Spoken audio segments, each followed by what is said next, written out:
तो देखा जाए तो जो ईरान है, this is your Iran and Saudi Arabia, इनके बीच में राइवलरी रहती है। राइवलरी वो खाली शिया सुन्नी की नहीं है, उससे ऊपर है। दोनों को मिडल ईस्ट का मोस्ट पावरफुल आदमी बनना है। सऊदी अरब जिसे नॉर्मली यूएसए का सपोर्ट रहता है, ईरान जिसे नॉर्मली रशिया का सपोर्ट रहता है, रशियन सपोर्ट्स रहते हैं। अब मिडल ईस्ट जरूरी इसलिए है क्योंकि ये मिडल ईस्ट और पर्टिकुलरली हमारे लिए तो ये वेस्ट एशिया है। वेस्ट एशिया हमारे लिए ज़रूरी क्यों है और वर्ल्ड के क्यों ज़रूरी है? क्योंकि mostly 40% of the oil, natural gas इस एरिया से आता है। 40% of the natural gas Persian gulf से ही 40%, पर्शियन गल्फ की बात करें इस एरिया की, तो दुनिया का ये 40% ऑयल नेचुरल गैस निकालता है। Further middle east central Asia का भी गेटवे है। वो सेंट्रल एशिया जो हाइड्रोजन मीथेन जो नेचुरल गैस है उसके रिजर्व्स बहुत ज़्यादा हैं यहाँ पर। रेयर अर्थ मटेरियल उसके रिजर्व्स बहुत ज़्यादा हैं। कजाकिस्तान जैसे जिसमें यूरेनियम के रिजर्व्स बहुत ज़्यादा हैं। तो रेयर अर्थ मटेरियल से लेकर जितने भी एनर्जी सोर्सेस हैं वहाँ का उन सब का रिजर्व हमें सेंट्रल एशिया देखने को मिलता है और उसका एक्सेस मिडल ईस्ट से ही होके जाता है, यानी वेस्ट एशिया से। अब प्रॉब्लम ये है कि अगर हम इंडिया की बात करें और सऊदी अरब की बात करें, इजराइल की बात करें और ईरान की बात करें, तो सबसे पहले इजराइल और ईरान में भी टसल रहता है। अभी आपने सुना होगा ईरान में कुछ दिनों पहले सोलेमानी की हत्या हुई, जो उसके सुप्रीम कमांडर थे अली खुमैनी की गवर्नमेंट में, उनकी हत्या हुई। इजराइल बहुत सारे ईरान में जो न्यूक्लियर प्रोग्राम होते हैं उनमें मालवेयर फेंक देता है, कितनी बार साइबर अटैक करता है इसमें। तो ईरान और इजराइल की राइवलरी रहती है। ईरान और सऊदी अरब की भी बहुत राइवलरी रहती है। जैसे यहाँ पर एक यमन का एरिया है, यहाँ पर एक रेबल्स यानी एक टेररिस्ट ग्रुप है जिसका नाम है हाउथी। इन हाउथी रेबल्स को ईरान ही सपोर्ट करता है, फंडिंग करता है अगेंस्ट सऊदी अरबिया, क्योंकि हाउथी जो है वो शिया हैं जबकि सऊदी अरब सुन्नी है। तो सऊदी अरब चाहता है कि यमन में सरकार जो आए वो भी कैसी हो, सुन्नी होनी चाहिए।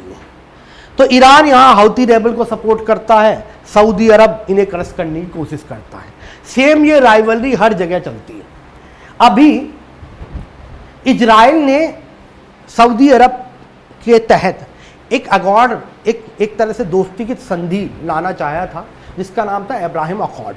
और अब्राहम अकॉर्ड के अनुसार ये भी था कि यूएसए चाहता था कि यहाँ पर जैसे हमारा एक नाटो है, जो यूरोपियन नाटो है, एक तरह का मिडल ईस्ट नेटो बनाया जाए। पहले इन्होंने स्टार्ट करी थी ऐसे नाटो की जिसे सेंटो कहते हैं, लेकिन सेंटो जिसका पाकिस्तान भी पार्ट था एक समय पर, सेंटो इतना पावरफुल नहीं रहा और बिखर गया 1990s तक आते आते। लेकिन अब दोबारा ये मिडल ईस्ट में अपनी एक हेजेमनी बनाना चाहते हैं। बात ये है ये हेजेमनी जरूरी क्यों है? अगर आप वर्ल्ड का मैप आराम से देखें बहुत प्यार से,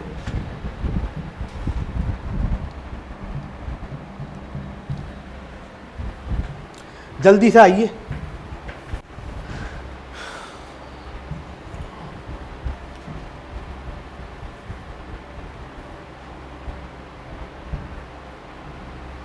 वर्ल्ड का मैप देखें तो ये है यूएसए।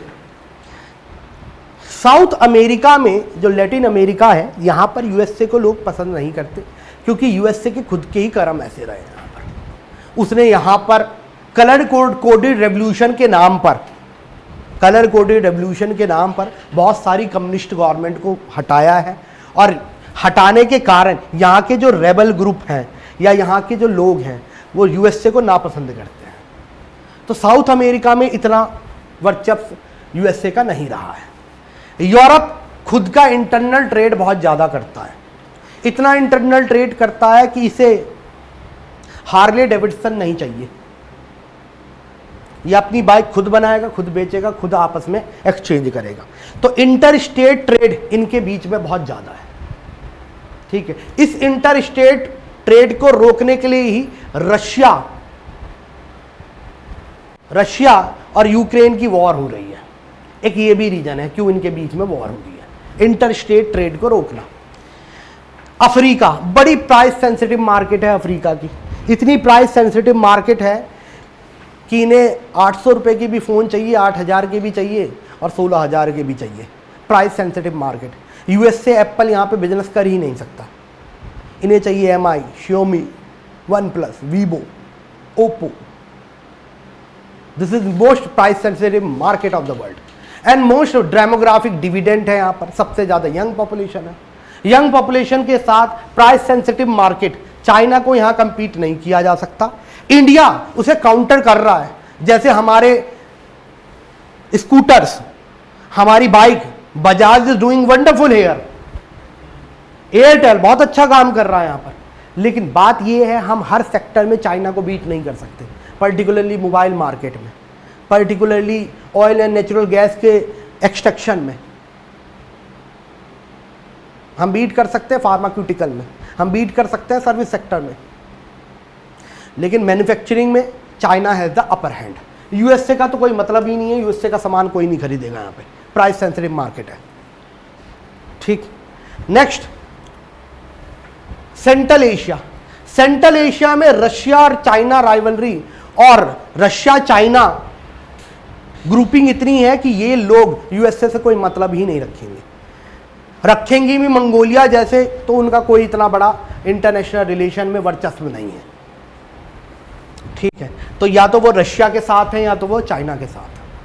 बहुत सारी कंट्री जो पहले अष्टवाइड रशिया के साथ थी, आज वो चाइना के साथ है। ठीक है, और यहाँ पर एक ऑर्गेनाइजेशन भी है, संघाई कॉरपोरेशन ऑर्गेनाइजेशन, जो रीजनल और स्ट्रेटजिक ऑपरेशन का काम करती है सेंट्रल एशिया में। तो सेंट्रल एशिया में कोई मतलब नहीं है यूएसए का। आसियान, आसियान बेचने में बिलीव रखता है, खरीदने में कोई बिलीव नहीं रखता। कैसे में बिलीव रखता है? ASEAN country is known for tourism, is known for service sector, is known for oil. जैसे थाईलैंड की ही बात करें तो पाल्मोलिन जो है, पाल्म ऑयल जो है पूरी दुनिया में जाता है यहाँ से, तो ये बेचने में बिलीव रखते हैं। ऑस्ट्रेलिया की इतनी पॉपुलेशन ही नहीं है वाइट की जो यूएसए की इकॉनमी चला सके, और जब बेचा इकॉनमी वही कंट्री, वही पावरफुल जो बेचे, बेचने पे ही डिपेंड करती है आपकी इकॉनमी। तो ऑस्ट्रेलिया में इतनी पॉपुलेशन है ही नहीं वाइट की जो खरीदा जाए। न्यूजीलैंड भी ऐसा ही है, बहुत छोटी सी पॉपुलेशन है ना, 5 उत्तर प्रदेश बना देंगे हम, फिर भी बच जाएगी पॉपुलेशन हमारी। तो न्यूजीलैंड वो है। अब द ओनली कंट्री और the group of country left with, एक तो मिडल ईस्ट जो वेस्ट एशिया है ना। शेखों को फोर्ड पसंद है, टेस्ला पसंद है, लग्जरी गोल्ड वाला आईफोन, समझ में आया? Real estate from the USA, ये ग्रुप। इंडिया भी बड़ी इंपॉर्टेंट मार्केट है यूएसए की। तो इंडिया सिंपल सी बात है यूएसए के साथ रहता है, लेकिन प्रॉब्लम ये है यूएसए इंडिया को फिर भी नहीं बेच पा रहा इतना सामान। फिर भी अगर देखा जाए तो इंडिया का ट्रेड सरप्लस है विद रिस्पेक्ट टू यूएसए, क्योंकि हम ज़्यादा बेचते हैं एज कंपेयर टू खरीदने के। ठीक, अब इन्हें बेचने के लिए क्या है, ये पूरा एरिया। फर्दर चाइना का एक बहुत बड़ा प्रोजेक्ट है जिसका नाम है मैरीटाइम सिल्क रोड। क्या नाम है? जो लैंड एंड ओशन कनेक्टिविटी करता है। किस चीज, क्यों कि ये कनेक्टिविटी करता है, एशिया को यूरोप से जोड़ता है via land and again via sea. और दुनिया कनेक्टिविटी का खेल है। जितनी ज्यादा आप ट्रेड रूट्स पे कंट्रोल करेंगे उतना ज्यादा आप ट्रेड को कंट्रोल करते हैं, और जितना ज्यादा आप ट्रेड को कंट्रोल करते हैं उतना ज्यादा आप पावरफुल आदमी हैं। It's all about controlling the trade. तो चाइना का बहुत बड़ा ग्रैंड प्रोजेक्ट है जो पहले एक समय पे यूएसए का होता था, लेकिन यूएसए कभी ये सपना पूरा नहीं कर पाया। लेकिन सी जिनपिंग जो 2013 में हमारे प्रधानमंत्री नरेंद्र मोदी से 1 साल पहले पावर में आए, वो एक ग्रैंड प्रोजेक्ट लेके आए जिसका नाम था MSR एंड OBOR, जिसे कि मैरीटाइम सिल्क रोड भी कहते हैं, और कंबाइनली इसे कहा जाता है belt and road initiative, BRI। इस BRI प्रोजेक्ट ने वर्ल्ड की मोस्ट ऑफ द कंट्री में इंफ्रास्ट्रक्चर प्रोजेक्ट लगाए हैं, उन्हें कनेक्ट किया है, चाहे वो पाकिस्तान ही हो।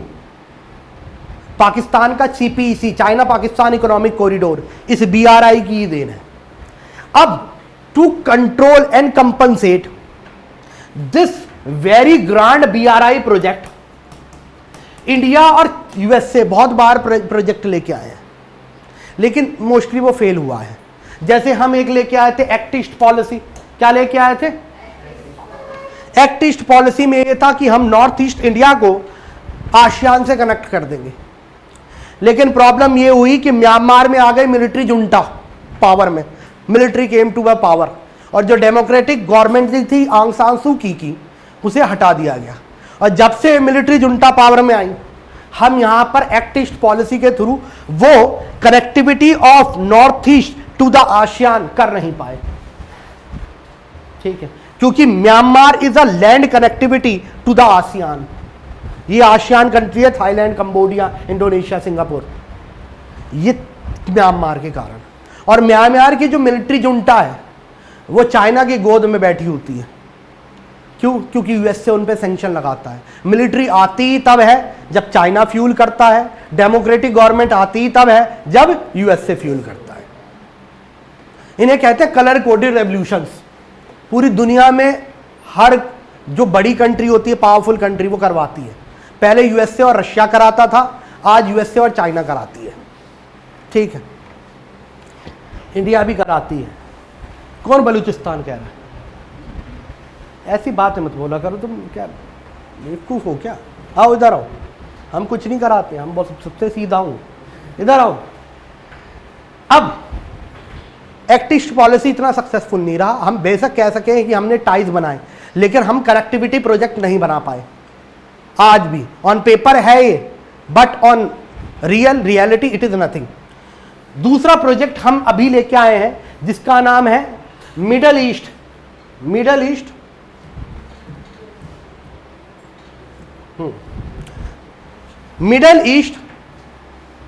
ये रहा ना, हाँ, middle east India Middle East Europe corridor, IMEC। तो IMEC क्या है पहले ये समझ लो। हमारा एक प्रोजेक्ट ट्रांस पैसिफिक पार्टनरशिप, वो कह रहे हैं ट्रांस पैसिफिक पार्टनरशिप, क्या है उसका नाम, वेट अ मिनट, जिसमें इंडिया को रशिया से कनेक्ट कर रहे हैं ये लोग। आशकाबाद एग्रीमेंट उसी में हुआ था, बता देंगे अभी। तो पहले इसे समझो, India Middle East Europe corridor, IMEC। India को यूरोप से जोड़ा जा रहा है via Saudi via Israel. Israel is a important link between it and Saudi Arab इन दोनों की दोस्ती बहुत जरूरी है। That's why Abraham accord. क्यों? कि इजराइल को भी ये पता है कि हमने जो करा है तो करा है, अभी हमारी स्टेबिलिटी के लिए भी आसपास की दोस्ती बहुत जरूरी है। हमास से दुश्मनी चल भी सकती है, लेकिन ये सारे दुश्मन हो तो एक बार हम 1967 में इन्हें हरा सकते हैं, बार बार नहीं हरा सकते हैं। तो हमारी स्टेबिलिटी के लिए इन सब से फ्रेंडशिप हमारी जरूरी है, पर्टिकुलरली सऊदी अरब, क्योंकि ये मेजर चंक ऑफ पावर है in this middle east. Iran की तो कोई वो ही नहीं है, ईरान को तो हम खुद खत्म कर देंगे सऊदी अरब के साथ मिलकर। दैट्स वाई अब्राहम अकॉर्ड, जो इजराइल और सऊदी अरब, कतार, बहरेन, इन सब के बीच में साइन होना था। बहरेन और कतार ने साइन भी कर दिया था, सऊदी अरब अभी धीरे चल रहा था कि हम करेंगे। और इसी बीच ये प्रोजेक्ट भी आया, India Middle East Europe corridor. अब एक बार दोनों के बीच में एक अब्राहम अकॉर्ड साइन हो जाए, फिर ये कॉरिडोर बनने लगे, तो लोग जो ट्रेड करते हैं वो दुश्मनी नहीं करते हैं, है ना। व्यापार का कोई धर्म नहीं होता है, जो लोग ट्रेड करते हैं वो दुश्मनी। तो दैट्स वाई ये दोस्ती सक्सेसफुल ना हो जाए, we have Israel Palestine issue. Now the world is divided, now the Saudi Arabia is divided, और जो अब्राहम अकॉर्ड है वो है ठंडे बस्ते में। और इंडिया का जो India Middle East Europe corridor जा रहा था वो हो गया अब डबल फायदा। किसको? चाइना। किसको? ईरान को। Even Russians also don't want this corridor to be happen. Why? क्योंकि रशियन से हमारा आशकाबाद एग्रीमेंट साइन हुआ था।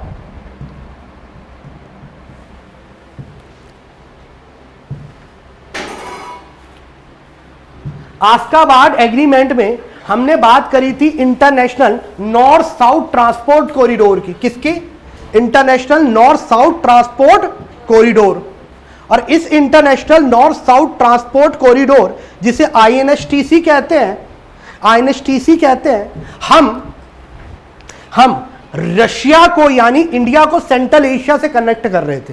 पहले रशिया जाने के लिए ऑल द वे तो हमें मुंबई से रेड सी जाना होता था, ये बाबल मांडेव है, red sea, Suez canal, all the way to Mediterranean, gulf of Gibraltar, all the way to English channel, Norwegian sea and Russia.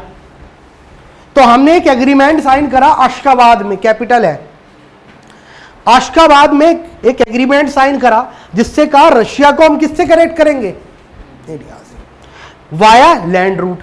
और ये जाएगा ईरान के बंदर अब्बास पोर्ट से। इंडिया मुंबई को बंदर अब्बास से ज्वाइन करेंगे और बंदर अब्बास से ये सीधे ये पूरी रोड और रेल नेटवर्क कनेक्ट करता है टू द ब्लिंक ऑफ और जो coast of Caspian sea, all the way Russia जाता है। तो रशिया इस एग्रीमेंट को लागू करना चाहता था, ये भी हमने नहीं किया, अभी ये कंप्लीट नहीं हुआ है, ठीक है। और देखा जाए तो इस कॉरिडोर से even Russians are not happy. That's why Israel and Palestine. It's all about international politics and it's all about realism. कुछ अच्छे चीज़ों के लिए कुछ लोगों की कुर्बानी देनी पड़ती है, कुछ लोग ऐसा सोचते हैं। नहीं, और सेल्फ इंटरेस्ट से बड़ा कुछ नहीं होता है। This is international politics. चलिए